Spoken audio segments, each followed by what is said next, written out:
और दूसरा पुण्यात्मा परमात्मा का एक शब्द है, मानत ना मन मोरा साधु मानत ना मन मोरा रे, बार बार सतगुरु समझावे जग में जीवन थोड़ा रे।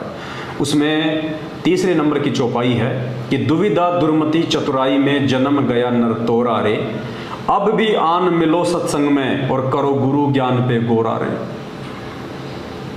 तो ये सतलोक आश्रम मैनेजमेंट हरियाणा के पीछे लाखों की संख्या में लगी हुई भीड़ को एक संकेत है कि भैया दुविधा दुर्मति और चतुराई में तुम लोग ज्ञान आधार से निर्णय तो तुम कर नहीं पाए, तुम हमेशा अमल की दुविधा में रहते हो, कौन सही है कौन गलत है। दुविधा दुर्मति, जब तुम ऐसे ऐसे लोगों की संगति करोगे जिनके मुख पे 24 घंटे गालियां रहती हैं, जो भक्तों को ज्योति पाठ और दान के नाम पे ठगने के अलावा दूसरा कोई काम नहीं है, तो ऐसे लोगों की संगति करके तुम्हारे अंदर दुर्मति ही उत्पन्न होगी। दुविधा दुर्मति और चतुराई, तुम शाने बन रहे हो अपने आप में। तुम लोगों ने केवल उन चंद व्यक्तियों को ये मान के कि ये गुरुजी का बेटा है, गुरुजी की बेटी है, गुरुजी का भाई है, गुरुजी का जवाई है, और ये तो स्टेट कोऑर्डिनेटर है, नामदान संचालक है, ये तो गुरुजी के बहुत ज़्यादा पुराने भगत हैं, ये चतुराई है, ये ज्ञान आधार नहीं है, ये चतुराई है। तो परमात्मा कहते हैं दुविधा दुर्मति चतुराई में जन्म गया नर तोरा रे। आप लोग लाखों की संख्या में जो भीड़ मैनेजमेंट के पीछे चल रही है, आंख बंद करके गुरु ज्ञान पे विचार ना करके, परमात्मा कहते हैं आप लोग तो अपना जीवन बर्बाद कर रहे हो। ये ना सोचो कि ये वाणियाँ केवल जगत वालों के लिए, ये वाणियाँ परमात्मा की पूरे विश्व के मानव शरीरधारी स्त्री और पुरुषों के लिए हैं। तो ये संकेत आप लोग अपने ऊपर ले लेना कि दुविधा दुर्मति चतुराई में जन्म गया नर तोरा रे। आप अपना जन्म बर्बाद कर रहे हो कागज के टुकड़े को भगवान मान के उसका प्रकट दिवस मनाने का। इतने प्रमाण देखने के बाद, और ऐसे ऐसे प्रमाण तो दास आपको लगातार दिन में 5-5 वीडियो बनावे तो भी 5 साल में पूरे नहीं हो। ये लैपटॉप पूरा परमात्मा के उन्हीं सत्संगों से भरा हुआ पड़ा है।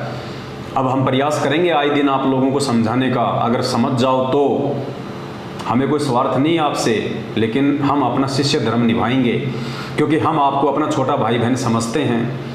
हमें पता है कि काल ने आप लोगों की बुद्धि को हरा हुआ है, आप लोग सही गलत का निर्णय नहीं कर पा रहे, आप लोग मैनेजमेंट की कुसंगति में पड़ के अपना विवेक खो चुके हैं। लेकिन हम प्रयास करेंगे, और जितनी आत्माएं उधर से निकल के साथ संगति में जुड़ी उनका सौभाग्य, इससे हमारी भी सेवा बन रही है। तो परमात्मा कहते हैं दुविधा दुर्मति चतुराई में जन्म गया नर तोरा रे, अब भी आन मिलो सत्संग में करो गुरु ज्ञान पे गोरा रे। तो भाई अभी भी समय है, अब भी आके और साथ संगतियों में मिल जाओ और करो गुरु ज्ञान पे गोरा रे। साथ संगत वाले भाई बहन गुरु जी के ज्ञान आधार से सत्संगों को दिखा दिखा के जो बातें तुमको बता रहे हैं, परमात्मा कहते हैं उन पे विचार कर लेना, अभी भी समय है तुम्हारे पास में। वरना एक बार यदि गाड़ी पटरी से नीचे उतर गई फिर चढ़ाने में बहुत टाइम लग जाएगा, और इतना समय है नहीं परमात्मा के पास में जो हम जैसे मंदबुद्धियों को ही समझाने में यहाँ पे लगे रहेंगे। तो आप तमाम भाई बहन जो 14 जून 2022 को उन काल प्रेरित सतलोक आश्रम मैनेजमेंट हरियाणा और पूज्य गुरुदेव जी के कलयुगी बेटा बेटी भाई बंधु रिश्तेदारों अपने कोऑर्डिनेटर और नामदान संचालकों के चक्कर में पड़ के, उनकी कुसंगति में पड़ के, और अपने सतगुरु को परमात्मा ना मान के और एक कागज के टुकड़े का प्रकट दिवस मना रहे हैं भगवान मान के, आप लोग अपना जीवन बर्बाद ना करें। पुण्यात्माओं, अभी आप लोग नहीं समझ रहे, लेकिन बाद में आपके पास में समझने का समय नहीं रहेगा। सिवाय सर पे हाथ रख के रोने के कुछ नहीं बचेगा आप लोगों के पास में। उस मोड़ पे ले जाके आपको ये मैनेजमेंट एक दिन छोड़ देगा, क्योंकि इसकी तो ड्यूटी यही है कि आप लोगों को कैसे गुरु मर्यादा तुड़वा के काल के मुख में बैठाया जाए। अरे हम रोज़ नित्य नियम पढ़ते हैं, परमात्मा इतनी वाणियाँ हमारे को समझाते हैं कि गुरु से अधिक न कोई ठहराई और मोक्ष पंथ नहीं गुरु बिन पाई। गुरु से अधिक ना कोई ठहराई और मोक्ष पंथ नहीं गुरु बिन पाई। वाणी स्पष्ट कह रही है। नित्य नियम में हम पढ़ते हैं पेज नंबर 20 पे, पेज नंबर 20 पे सबसे ऊपर नित्य नियम में पढ़ते हैं कि गुरु से अधिक नहीं को ठहराई, कि अपने गुरु से अधिक कोई नहीं हो सकता और बिना अपने गुरु की भक्ति के मोक्ष भी प्राप्त नहीं किया जा सकता। तो कागज की फोटो का महत्व क्या रह गया? गुरु से अधिक न को ठहराई, तो हम तो कागज की फोटो को भगवान मान के, उसका प्रगट दिवस मना के अपने गुरु से ज्यादा मान रहे हैं, सम्मान दे रहे हैं। तो हम तो परमात्मा की वाणी को काट रहे हैं। गुरु जी तो कह रहे हैं कि गुरु से अधिक नहीं कोई ठहराई, गुरु से बढ़ के और दूसरा कोई है ही नहीं। और हम क्या कर रहे हैं? पुण्यात्माओं, समय हाथ से निकल जाएगा। परमात्मा कहते हैं गुरु सेवा में फल सर्वस आवे और गुरु विमुख नर पार न पावे। गुरु सेवा में फल सर्वस आवे। गुरु सेवा यानी गुरु की पूजा, गुरु की भक्ति में फल सर्वस आवे, सारे फल मिल जाते हैं, मोक्ष से लेके सुख सुविधाओं से लेके। और हम किसकी सेवा कर रहे हैं? एक कागज के टुकड़े की, एक फोटो की। हम गुरु की सेवा नहीं कर रहे, हम कागज के टुकड़े की सेवा कर रहे हैं, जिसकी सेवा करके हमारे को सिवाय हानि और नुकसान के कुछ नहीं मिलने वाला है। तो ये आप लोगों ने विचार करना है। हम केवल आपको सलाह दे सकते हैं, हम गुरुदेव के सत्संग सुना के आपकी शंकाओं का समाधान कर सकते हैं। जो नए भगत भाई बहन हैं या जो पुराने भगत भाई बहन हैं, जो गुरुदेव के इतने सत्संग नहीं सुन पाए, जो आज भी वर्षों बाद भी देखा देखी में चल रहे हैं, हम केवल आपको पूज्य गुरुदेव जी के ज्ञान आधार से बता सकते हैं, समझा सकते हैं। मानना या ना मानना ये आपके अपने भक्ति संस्कारों के ऊपर निर्भर करता है। और मेरे जितने भी सत्सेवक भाई बहन हैं, कई हजारों की संख्या में, जो पूर्णतया अपने पूज्य गुरुदेव जी को ही परमेश्वर मान चुके हैं, कबीर परमात्मा मान चुके हैं, इस बात से पीछे वो चाहे उनकी गर्दन कट जाए वो नहीं हटने वाले। उन सभी भाई बहनों से भी मेरी प्रार्थना है, जितना हो सके उतना आप लोग इन वीडियो को आगे शेयर किया करें, विशेषकर उन भाई बहनों के पास में जो सतलोक आश्रम मैनेजमेंट हरियाणा की कुसंगति में पड़े हुए हैं, या जो नए भगत भाई बहन हैं। भले जब आप ये वीडियो उनके पास भेजते हो वो आपको गालियाँ दें, आपको वो भला बुरा कहें, आपको वो धमकियाँ दें, हमने इन चीज़ों की बिल्कुल भी परवाह नहीं करनी है। इस संदेश से हमने उन आत्माओं तक पहुँचाने हैं। आज नहीं तो कल, कल नहीं तो परसों, एक ना एक दिन ज़रूर वो आपके द्वारा भेजे गए वीडियो को देखेगा, अगर परमेश्वर की उन पे मेहर होगी तो। और देखेंगे तो पुण्यात्मा तुरंत समझ में आएगा, क्योंकि इनके अंदर भय केवल यही बैठा रखा है कि पवन की वीडियो नहीं देखने।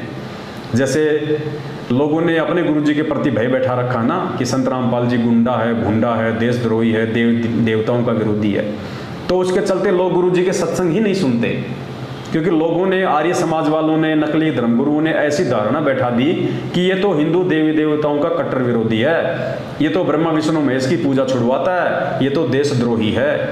तो लोग गुरुजी से इतनी नफरत कर बैठे अनजाने में, उन मनवश लोगों के चक्कर में आके, कि गुरुजी के सत्संग ही नहीं सुनते।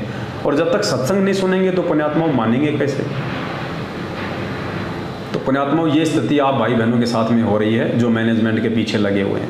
आप लोगों को झूठ में आप लोगों को डराया जा रहा है अपने धार्मिक धंधे के लिए, ताकि उनके पास ज्योति पाठ और दान का पैसा आना कम ना पड़ जाए। जबकि परमात्मा तो कहते हैं कि कहे कबीर सोए जन मेरा, जो नीर खीर का करे निवेरा। गुरुजी तो कह रहे हैं कि मेरा भगत तो वो है जो नीर और खीर का निवेरा करेगा। अब नीर खीर का निवेरा उस समय होता है जब हम दोनों पक्षों की बातें सुनते हैं, जब हम दोनों तरफ की बातें देखेंगे, सुनेंगे, तभी तो हम नीर खीर का निवेरा करेंगे। एक जज होता है कोर्ट में, जज दोनों तरफ की बातें सुनता है, चाहे उसको 20 तारीखें देनी पड़े। जब तक वो दोनों तरफ की बातें सुन के निर्णय नहीं निकाल लेता कि सही क्या और गलत क्या, तब तक वो डिसीजन नहीं देता, उसको कहते हैं जज। तो पुण्यात्माओं, क्या हम उस जगत वाले जज से भी नीचे गिरे हुए हैं ये ज्ञान लेने के बाद? या तो हम दूसरे की सुनना ही नहीं चाहते, या सुन के भी हम लोग अनजान बने बैठे हैं। तो हम काहे के भगत हैं? हमारे से अच्छे तो जगत वाले हैं, जो हर चीज़ को पहले तोलते हैं, उसके बाद विचार करते हैं। तो आप यदि परमात्मा के असली हंस हैं, असली बच्चे हैं, तो आप जरूर विचार करेंगे। ये डर, ये भय परमात्मा के बच्चों के पास नहीं होता है। एक बार हमें देख लेना चाहिए कि सामने वाला क्या कह रहा है। यदि वो सत्य है तो स्वीकार कर लो, यदि वो गलत है तो हमेशा हमेशा के लिए उसको डिलीट कर दो। हम ये थोड़ी कह रहे हैं कि आप हमारी वीडियो देखो ही देखो, नहीं, लेकिन सत्य जानने के लिए देखना पड़ेगा आपको। यदि हम गुरुदेव के सत्संग नहीं देखते, हमें क्या पता चलता कि कौन असली भगवान है, कौन नकली है, कौन सी भक्ति असली है, कौन सी भक्ति नकली है। और गुरुजी यदि हमें दुनिया भर के संतों की पुस्तकें और उनके सत्संग नहीं सुनाते, तो हम कैसे निर्णय करते कि असली सत्संग है किसके? तो पुण्यात्माओं, ऐसे नामकरण नहीं होता है। ये केवल आप और हमारे को बहकाया जा रहा है, हमारे को डराया जा रहा है, ताकि मैनेजमेंट का धंधा चलता रहे, गुरुजी के परिवार वालों का ये धंधा इसी प्रकार से चलता रहे, आप और हमारी मूर्खता के चलते। तो इस मूर्खता में वो जिएंगे जो मंदबुद्धि होंगे, जिनके ऊपर गुरुजी की मेहर नहीं होगी, जिनको इसी जन्म में मोक्ष प्राप्त नहीं करना होगा, वही आत्मा ऐसी मूर्खता दिखाएंगी। बाकी जो समझदार आत्मा है, जो अच्छी आत्मा है, वो तो ऑलरेडी हजारों की संख्या में सात संगतियों से जुड़ चुकी हैं, और आए दिन सैकड़ों की संख्या में नए नए भगत भाई बहन जुड़ भी रहे हैं। और एक दिन जिसको मोक्ष चाहिए उसको तो सात संगति से जुड़ना ही पड़ेगा, दूसरा कोई रास्ता नहीं है। अब ये निर्भर करता है आपके अपने भक्ति संस्कारों पे कि ये बातें आपको कब और कौन से दिन समझ में आती है। आज के लिए केवल इतना ही, फिर परमात्मा दया बख्शेंगे तो एक नई वीडियो के साथ आप सभी भाई बहनों की सेवा में हाजिर होंगे। तब तक के लिए सत साहिब, बंदी छोड़ सतगुरु रामपाल जी भगवान की जय हो। सत साहिब।